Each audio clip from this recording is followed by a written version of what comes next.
মহাভারত মহাভারত। তুমি আমার দাস হলে ভীম। এবার মহারাজ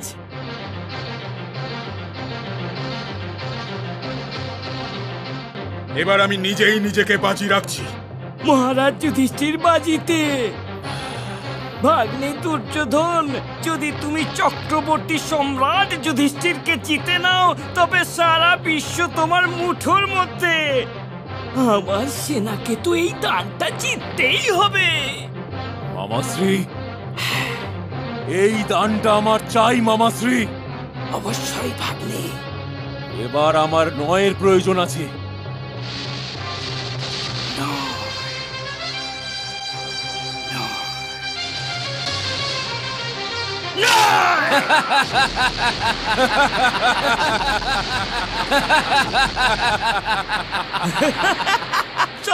আজ থেকে তুমি আমার দাস হলে যুধিষ্ঠির।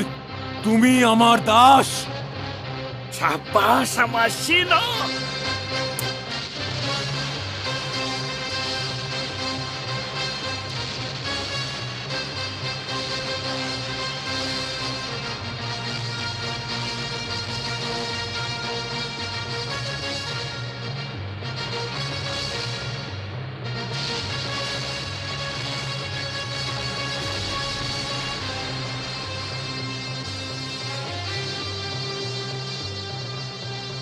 এবার তো এই যুদ্ধ সমাপ্ত করতেই হবে, কারণ পণে রাখার মতো আমার কাছে আর কিছুই নেই।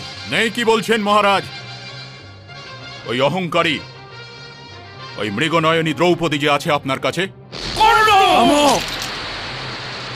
তোমরা সবাই এখন আমার দাস হয়ে গেছো। বসে পড়ো, বসে পড়ো।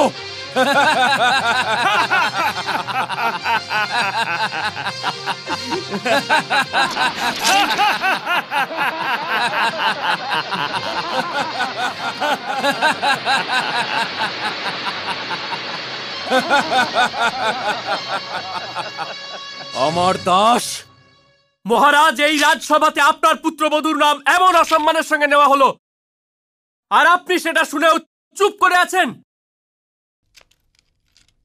আপনি এই পুত্র দুর্যোধনকে ত্যাগ করার সাহস করুন মহারাজ, না হলে এই কুরু রাজবংশের ওপর এত কালিমা লাগবে যে গঙ্গার সমস্ত জল ওই কালিমাকে ধোবার জন্য কম পড়ে যাবে।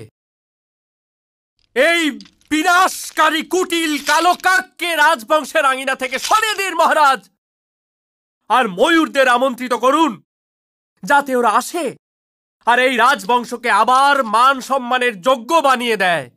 মহা